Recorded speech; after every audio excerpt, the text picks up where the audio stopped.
লোভে পাপ আর পাপে মৃত্যু বা অতি লোভে তাতি ডোবে, এই ধরনের প্রবাদ বাক্য তো আমরা অনেকেই শুনেছি, কিন্তু মানি কজন সেটাই হচ্ছে প্রশ্ন। প্রত্যেকেই আমরা এই মানির পিছনেই দৌড়াচ্ছি, একটা বিশাল প্রতিযোগিতা। আর সেই মানি যদি আমরা ঘরে বসে বসেই পেয়ে যাই, তাও আবার এক বাক্স, তাহলে লোভ সামলাতে পারবো কি আমরা? আজকের সিরিজটাতে সেটি দেখানো হয়েছে।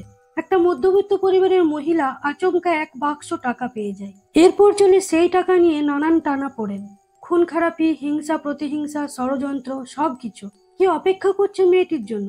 মুক্তি নাকি সর্বনাশ? জানতে হলে সম্পূর্ণ ভিডিওটি না টেনে দেখতে হবে। ভিডিওটির শেষে রয়েছে একটি দুর্দান্ত টুইস্ট, যা প্রথম দিকে কেউ ভাবতেই পারবে না। আজকে আমি জিম্মি সিরিজটিকে যথাসম্ভব সংক্ষেপে এক্সপ্লেন করার চেষ্টা করছি। আশা করি আপনাদের ভালো লাগবে। আর ভালো লাগলে অবশ্যই একটি লাইক করুন, শেয়ার করুন, কমেন্ট করুন, আর আমার চ্যানেলটিকে সাবস্ক্রাইব করতে ভুলবেন না প্লিজ। প্রথমেই আমরা দেখি কোনো একজন একটি ছেলে আর মেয়ের লুকিয়ে ভিডিও রেকর্ড করছে। তারপরই সিনটি শিফট করা হয়েছে সেই মধ্যবিত্ত মেয়েটির ঘরে, যে তার দাদিকে সকালের জল খাবার, ওষুধ সমস্ত রেডি করে দিয়ে তার গানের রেওয়াজ করে তারপর নিজের অফিসের উদ্দেশ্যে বের হয়। মেয়েটির নাম রুনা লায়লা।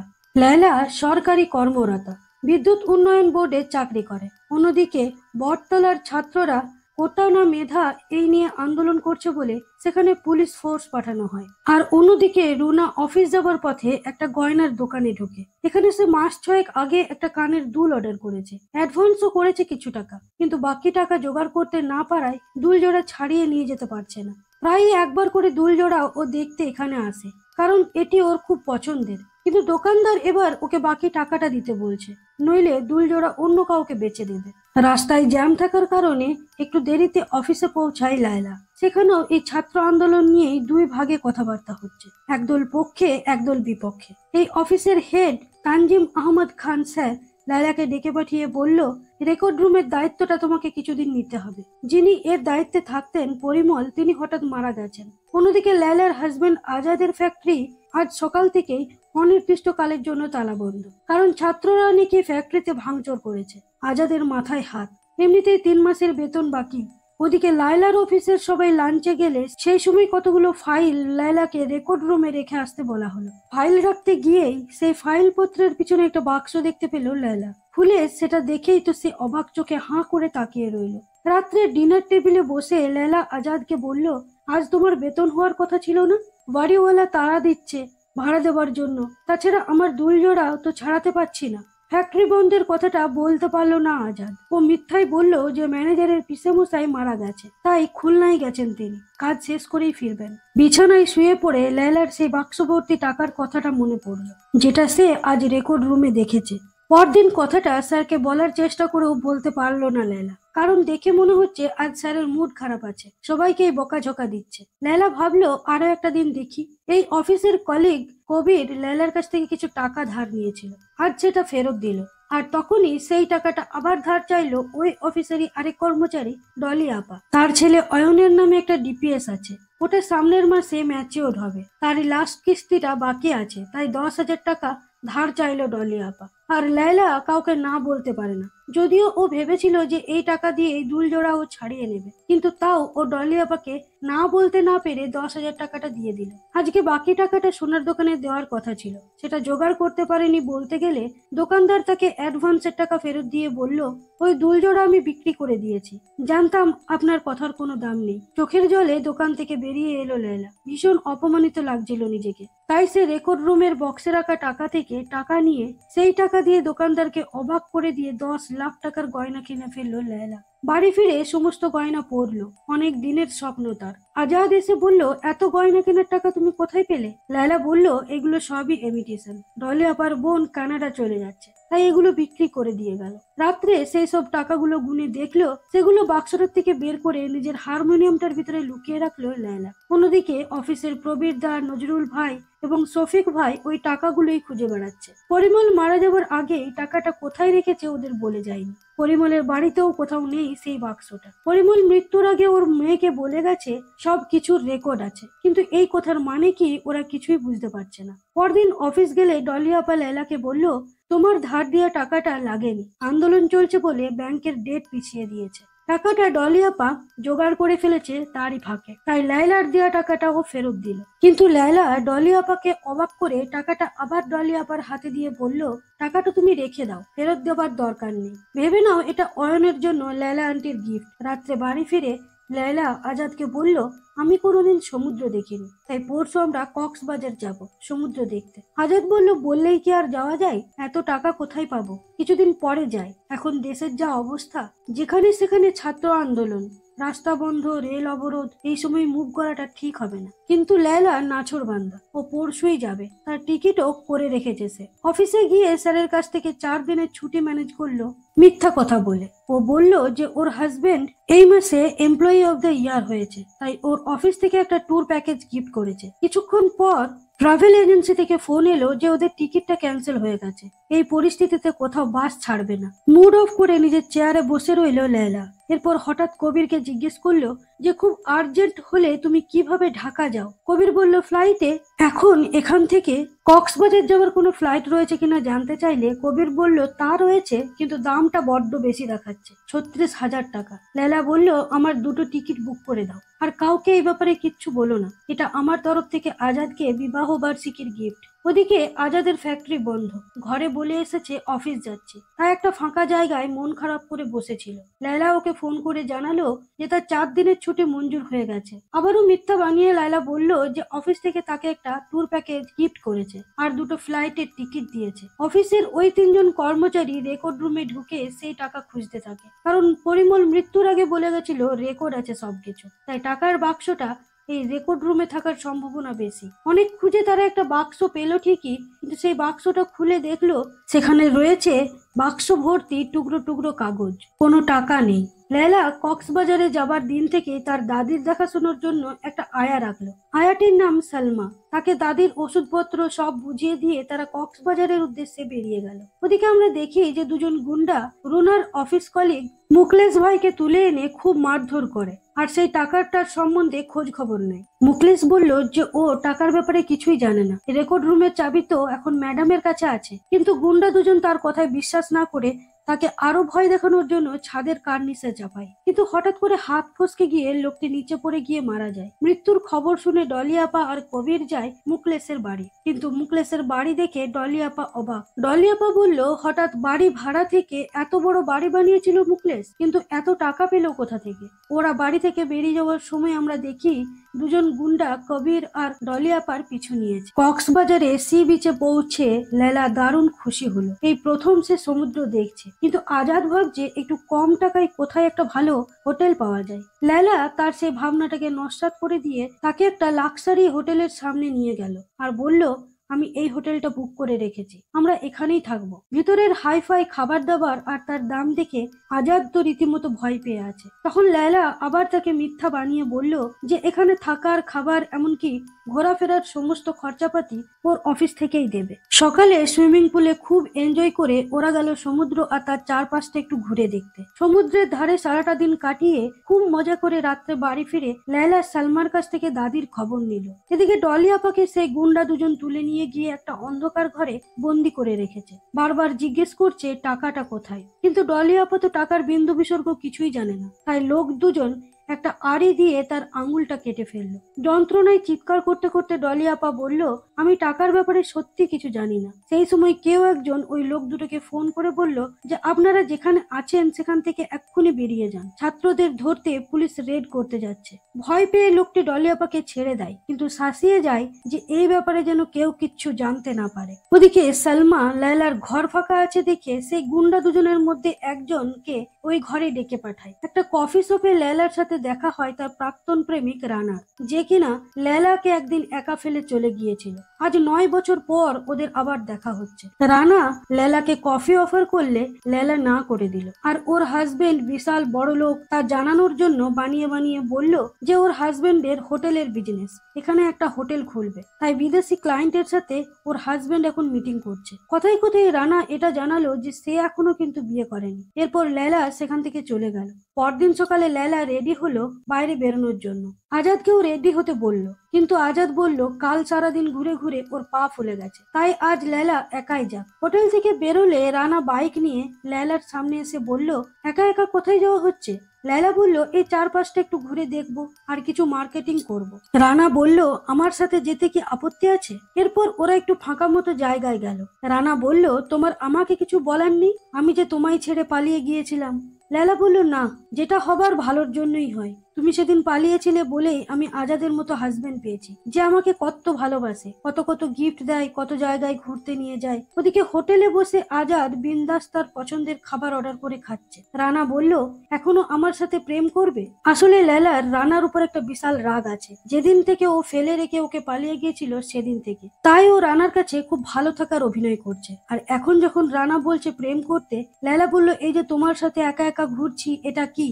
রাস্তায় ডাব খেতে বের হয়েছিল আজাদ, আর তখনই লায়লাকে রানার বাইকে চেপে যেতে দেখলো সে। অন্যদিকে লায়লার গানের ওস্তাদ যে এসেছেন লায়লার হারমোনিয়ামটা নিতে তার বাড়ি, আর লায়লার বাড়িতে তখন সালমার সাথে ওই ছেলেটা ছিল। লায়লা নেই জানতে পেরে ওই ছেলেটিকে দিয়ে হারমোনিয়ামটা নিয়ে গেল ওস্তাদজি। 23শে জুলাই রাস্তায় ছাত্রদের সাথে ওস্তাদজি একটা গান করবেন ঠিক করেছিলেন। সেখানে প্রচুর পুলিশ ছাত্রদের ছত্রভঙ্গ করার জন্য গুলি চালায়। ভয়ে ওস্তাদজি রাস্তাতেই হারমোনিয়ামটাকে ফেলে রেখে পালিয়ে যান। ওদিকে লায়লা সারা দিন রানার সঙ্গে ঘুরে বাজার টাজার করে হোটেলে ফিরে আসে। দেখে আজাদ ব্যাগ বাগাচ্ছে, কাল তো ফেরার পালা। কিন্তু আজাদের মনটা খুব একটা ভালো নেই। ফিরে এসেই লায়লা সোজা গেল ডলি আপার কাছে, ওর আঙুল কাটা গেছে জানতে পেরে। ডলি আপা লুকিয়ে সব সত্যিটা লায়লাকে জানালো। লায়লা ভাবলো লোকগুলো কারা, যারা টাকাগুলো খুঁজছে।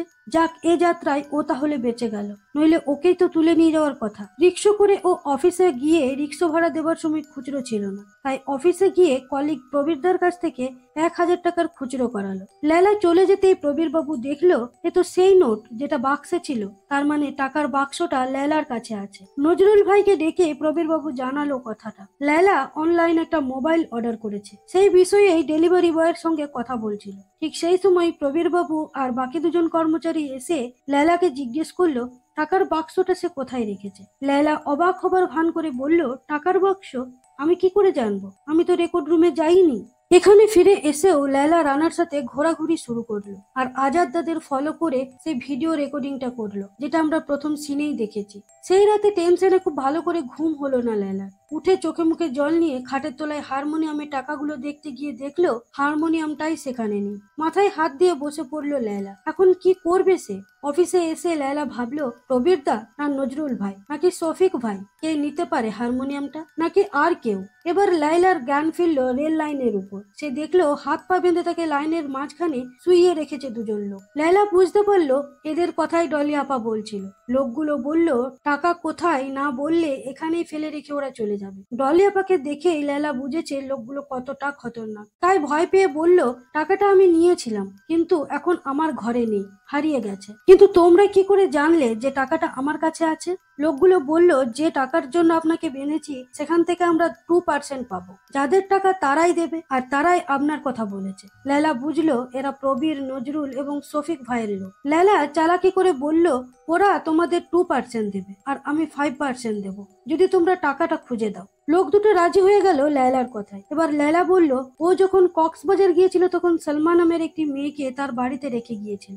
এখন এসে থেকেই দেখে সেই মেয়েটি নেই, আর ফোন করলে ফোনও তুলছে না। এই লোক দুটো তো সালমাকে চিনে, তাই তার কাছে তারা লায়লাকে নিয়ে গেল। সালমা বলল, আপনার গানের স্যার তো হারমোনিয়ামটা নিয়ে গিয়েছিলেন, স্যারকে ফোন করে ফোনেও পাওয়া গেল না। এবার অফিসে দুর্নীতি নিয়ন্ত্রণ কমিশনের সহকারী কমিশনার কাহার খান এলো। ওনাকে ঢাকা থেকে একটা বিশেষ দায়িত্ব দিয়ে এখানে পাঠানো হয়েছে। এই অফিসের বিশাল দুর্নীতির খবর পেয়ে উনি এখানে এসেছেন, আর ওনাকে সহযোগিতা করতে সাথে এসেছে রানা। এতক্ষণ আমরা জানতে পারি বা লায়লাও জানতে পারে যে রানা একজন পুলিশ অফিসার এবং সে বিবাহিত। এই কমিশনারেরই বোনকে সে বিয়ে করেছে বহু বছর আগে। এই ব্যাপারটাও রানা লায়লার কাছে লুকিয়ে গিয়েছিল। সে বলেছিল যে ও বিয়ে করেনি। বাইরে এসে কমিশনার স্যারকে রানা বলল, আমাকে এই কেসটা থেকে বাদ দেওয়া যায় না স্যার? কমিশনার স্যার বলল যে তুমি তো সাসপেনশনে আছো, তোমাকে অফিসিয়ালি এই কেসে নেওয়া যায় না, কিন্তু তুমি আনঅফিসিয়ালি যদি আমাকে হেল্প করো তাহলে তোমার সাসপেন্ডের ব্যাপারে আমি উঁচু মহলে কথা বলবো। রানা যখন লায়লার সঙ্গে দেখা করলো তখন লায়লা প্রচন্ড রেগে আছে। রানা সঠিকভাবে কিছুই এক্সপ্লেন করতে পারলো না। এবার কমিশনার সাহেব সবাইকে জেরা করতে শুরু করলো। রেক্সিন কোম্পানির যে পাওয়ার প্ল্যান্টটা চালু হয়েছিল যেটা 6 মাস পর বন্ধ হয়ে যায় সেই ব্যাপারে। এই বিষয়টার সাথেই টাকার সাথে এদের নিশ্চয়ই কোনো কানেকশন রয়েছে। সবার সাথে কথা বলে জানতে পারা যায় যে মিস লেলাকে সবারই ডাউট হয় এই বিষয়টাতে, কারণ হঠাৎ করে লেলার হাব ভাব চালচলন বড়লোকি বেশ কিছুটা বেড়ে গিয়েছে। অনেকে বলল কবিরের সাথে ওর পরকীয়া রয়েছে। এবার লেলাকে ডেকে জিজ্ঞেস করা হলো। ভয় পেয়ে গিয়ে লেলা সত্যি মিথ্যে সব গুলিয়ে ফেলছিল। যেদিন পিয়ন মারা যায় সেদিন লেলা কোথায় ছিল জানতে চাইলে প্রথমে ও বলে বাড়িতে, আবার পরক্ষণেই বলে ও তখন কক্সবাজার গিয়েছিল। এত টাকা দিয়ে প্লেনের টিকিট, ওখানে লাক্সারি হোটেলে থাকা, প্লাস 1.5 লাখ টাকা দিয়ে এই সদ্য নতুন মোবাইল কেনা, এগুলো সবই কমিশনারের কাছে খটকা লাগছিল। এরপর রানা রাস্তায় কবির এবং ছাত্রদের আরো একজনকে ডেকে এই ছাত্র আন্দোলন বন্ধ করার জন্য হুমকি দেয় আর কবিরকে লেলার থেকে দূরে থাকতে বলে। অফিসে এসে কবির জানতে পারে যে তাকে সাসপেন্ড করা হয়েছে, কারণ সে সরকারি চাকরি করে আবার সরকারের বিরুদ্ধেই আন্দোলন করছে, কিন্তু আসলে রানার কথাতেই ওকে সাসপেন্ড করা হয়েছে। এবার কমিশনার লেলার টেবিলের সামনে বসে বলল, অফিসের সবার তো আপনার বিরুদ্ধে কমপ্লেন দেখছি, আর আপনি সেদিন যে বলেছিলেন ওই ঘুরতে যাওয়া প্লেনের টিকিট সব আপনার হাজবেন্ড খরচ করেছে, কিন্তু আপনার হাজবেন্ডের ফ্যাক্টরিতে তো গিয়ে দেখি সেখানে তালা বন্ধ, গত 3 মাস ধরে শ্রমিকদের বেতন হয়নি, তাহলে এত টাকা আপনি পেলেন কোথায়? লেলা এই জানতে পারলো যে আজাদের চাকরিটা আর নেই। ও রোজ মিথ্যা কথা বলে সকালে অফিস বের হয়। ওদিকে সেই গানের মাস্টার মশাইকেও গুন্ডা দুজন খুঁড়িয়ে বের করে খুবই মারধর করেছে, আবার সেটা ভিডিও কলে লেলাকে দেখাচ্ছে। লেলা ওদের বলল গানের মাস্টার মশাইকে ছেড়ে দিতে, উনি কিছুই করেননি। মাস্টার মশাই লেলাকে বললেন সেদিন ছত্রভঙ্গের সময় হারমোনিয়ামটা উনি রাস্তাতেই ফেলে এসেছিলেন, তাও লোক দুটো ওনার কথায় বিশ্বাস না করে ওনাকে টর্চার করছিল। সেই সময় সেখানে রানা এলো আর ওদের হাত থেকে মাস্টার মশাইকে ছাড়িয়ে বাড়ি পাঠালো। এরপর কেন এই দুজন গুন্ডা লেলার পিছনে লেগেছে সবটা ওদের কাছ থেকে শুনলো। সন্ধ্যায় বাড়ি ফিরে লেলা দেখলো আজাদের অ্যাক্সিডেন্ট হয়েছে, তার হাত ভেঙে গেছে, আর অফিসের প্রবীর দা এবং নজরুল ভাই তার বাড়ি এসেছে আজাদকে দেখার ভান করে লেলাকে আবার শাসিয়ে যেতে। লেলা ওদের অপমান করে বাড়ি থেকে চলে যেতে বলল। রানা লেলার সাথে দেখা করে বলল, তুমি তো ভালোভাবে ফেসে যাচ্ছ, আমি তো তোমাকে বাঁচাতেই পারছি না। তুমি যে অফিস থেকে টাকাটা সরিয়েছো সেটা তো সবাই জেনে গেছে, এখন একটাই পথ, ওই টাকাটা তুমি আমাকে দিয়ে দাও, আমি কোনোভাবে সামলে নেব ব্যাপারটাকে। লেলা বলল, কিন্তু আমি তো টাকার ব্যাপারে কিছুই জানি না। কিন্তু মনে মনে লেলা বুঝতে পারলো যে রানা টাকাটা হাতাতে চাইছে। এবার আমরা দেখি যে দুটি বাচ্চা ছেলে সেদিন সেই হারমোনিয়ামটা আর তবলাগুলো তুলে নিয়ে গেছিল। আজ টিভিতে ব্রেকিং নিউজ টেলিকাস্ট করা হচ্ছে যে আজ দুপুরে হঠাৎ দেশের প্রধানমন্ত্রী দেশ ছেড়ে পালিয়েছেন। এই জন্য রাজধানী ঢাকায় ছাত্ররা উল্লাস প্রকাশ করছে। এতদিন পুলিশ ছাত্রদের ধরপাকড় করছিল, এবার শুরু হলো পুলিশের উপর অত্যাচার। ছাত্রদের ভয়ে পুলিশ লুকিয়ে লুকিয়ে বেড়াচ্ছে, দেশে কোনো শাসন নেই, পুলিশ স্টেশনগুলিতে ভাঙচুর করা হচ্ছে। ওদিকে অফিস কলিগরা আবার লেলাকে ভয় দেখাতে এসেছে। লেলা পুলিশ ডাকবে বললে ওরা বলল যে দেশে এখন পুলিশ নেই, পুলিশরাই এখন পালিয়ে বেড়াচ্ছে। টাকাটা আমরা খেতে পারিনি, আপনাকেও খেতে দেব না। কোষাগার থেকে টাকা চুরি করেছেন, আপনি লম্বা ফেসে যাচ্ছেন মিস লেলা, এবার যা করার নতুন সরকার করবে। লেলা বলল, আপনারা আমাকে অহেতুক হ্যারাস করছেন, এবার আমি কিন্তু স্যারকে ডাকতে বাধ্য হব। কিন্তু লেলা চমকে যায় এটা দেখে যে এই স্যারও তাদের সাথেই জড়িয়ে রয়েছে। রাত্রে বাড়ি ফিরে লেলা খুব ডিপ্রেস ছিল। আজাদ এসে সেই সময় তাকে বলল, আমি তোমার আর রানার ব্যাপারটা জানি, ওর সাথেই তোমার বিয়ে ঠিক হয়েছিল, তুমি বোধহয় ওকে এখনো ভুলতে পারোনি, তোমার সাথে ওর আবার যোগাযোগ হয়েছে। এই বলে আজাদ সেই ভিডিওটা দেখালো লেলাকে। আজাদ বলল, আমি কিন্তু তোমাকে দোষ দিচ্ছি না, দিলে বলতাম যে অ্যাক্সিডেন্ট করে আমার হাত ভাঙেনি, রানা দুজন গুন্ডা দিয়ে আমার হাত ভেঙে দিয়েছে। যদি তুমি চাও তো রানার কাছে চলে যেতে পারো, তোমার উপর আমি কোনো দাবি রাখবো না। লেলা বলল, কেন দাবি রাখবে না? তুমি যেটা ভাবছো সেটা নয়, আমি লোভে পড়ে এই কাজটা করেছি। তুমি জানো আমি কত বড় বিপদের মধ্যে দিয়ে যাচ্ছি, যখন তখন পুলিশ এসে আমাকে ধরে নিয়ে যেতে পারে। 50 লাখ টাকা আমি চুরি করেছি, কেন যে এত লোভ করলাম, এখন সারা রাত আমি ঘুমোতে পারি না, সর্বক্ষণ ভয়ে ভয়ে থাকি। কাঁদতে শুরু করলো লেলা। আজাদ থেকে সামনে বসিয়ে বলল, কিন্তু দেশে তো এখন পুলিশ নেই, সরকারও নেই, পুলিশ কি করে ধরবে? টাকাটা তুমি অফিস থেকে পেয়েছো, তার মানে কারো না কারো টাকা, কিন্তু কার টাকা? রাতের অন্ধকারে কবিরকে সাথে নিয়ে লেলা গেল অফিসে। বলল, প্রবীর দা আর নজরুল ভাই যে স্পেশাল ফাইলগুলো তোমাকে এন্ট্রি করতে দিয়েছিল ওগুলো খুঁজে বের করতে হবে। হঠাৎ লেলার মনে পড়লো স্যারের রুমে সে এসে লেখা ফাইলটা দেখেছিল, ওই এসে সাইনটা ও টাকার বান্ডিলগুলোর মধ্যেও দেখেছে। স্যারের রুমে গিয়ে লেলা সেটা বের করে নিয়ে এলো। পরদিন সকালে কমিশনার সাহেব এসে এসে লেলাকে বলল, আপনি অফিসের কোষাগার থেকে 50 লাখ টাকা চুরি করেছে, তাই আপনার বিরুদ্ধে অভিযোগ দায়ের করতে হবে। কিন্তু এটা অফিসের কোষাগারের টাকা নয়, এটা কোনো একটা ঘাপলা হয়েছিল, তার টাকা। আপনিও এই ঘাপলায় জড়িয়ে রয়েছেন। এখন আপনার সামনে একটাই রাস্তা খোলা রয়েছে, টাকাটা আমাকে দিয়ে দেন, তাহলে আমি কোনো অভিযোগ দায়ের করব না। লেলা বলল, স্যার, আপনি যে ঘাপলার কথা বলছিলেন সেটা কি, তা না শুনেই আমার বিরুদ্ধে অভিযোগ করবেন? এসআরএম গ্রুপ এখানে একটা বিরাট ফ্যাক্টরি করবে ঠিক করেছিল, যেটা করলে পরিবেশের মারাত্মক ক্ষতি হবে। কিন্তু পরিবেশ মন্ত্রণালয় আর জলের মন্ত্রণালয় সেসবের তোয়াক্কা না করেই পারমিশন দিয়ে দেয় ফ্যাক্টরিটা করার। কিন্তু ঘাপলা হলো এটাই যে এই ফ্যাক্টরি কোনোভাবেই বিদ্যুতের পারমিশন পাওয়ার কথা নয়। বিদ্যুতের কানেকশন পাওয়ার জন্য এসআরএম গ্রুপ এই অফিসের জুনিয়র থেকে শুরু করে এসএল স্যার পর্যন্ত সবাইকে বিপুল পরিমাণ ঘুষ দেয়। এই টাকাটা আসতো পরিমল বাবুর কাছে। পরিমল বাবু অফিসের সবাইকে ভাগ বাটোয়ারা করে দিত। গত মাসে পরিমল বাবু মারা যাবার পর লাস্ট ইনস্টলমেন্টের টাকাটা গায়েব হয়ে যায়। এই টাকাটাই হলো ঘাপলার টাকা। আর এই টাকার ভাগ অফিসের ছোট কর্মকর্তা থেকে শুরু করে একদম উপর মহল পর্যন্ত। আর এই সব কিছু ডকুমেন্টস আমার কাছে আছে। আমি চাইলেই এই ডকুমেন্টস গুলো ফাঁস করে দিতে পারি। এখন আপনার কাছে দুটো রাস্তা খোলা। এক, আমি হয়তো টাকাটা নিয়েছি সন্দেহে আমাকে পুলিশে দেওয়া। আর দুই, এই ডকুমেন্ট সরকারের কাছে জমা দিয়ে আপনি নিজের চাকরিটা বাঁচাতে পারেন। আপনিও বাঁচলেন আর আমিও বাঁচলাম। আর মাঝখান থেকে টাকাটা নেই। এরপর অফিসের সকলকে গ্রেপ্তার করা হলো, শুধু কবিরকে বাদ দিয়ে। আর লেলা কমিশনার স্যারকে বলল তার সাথে রানার সম্পর্কের কথাটা। কমিশনার স্যার রানাকে ফোন করে সেই ভিডিওটা পাঠিয়ে বলল, বাড়ি এসো, কথা আছে। রানার বউয়ের কাছেও ভিডিওটা পৌঁছে গেছে। এবার রাস্তায় রানাকে ছাত্ররা ধরে পেটালো, সেদিন হুমকি দেওয়ার কারণে। আর ওদিকে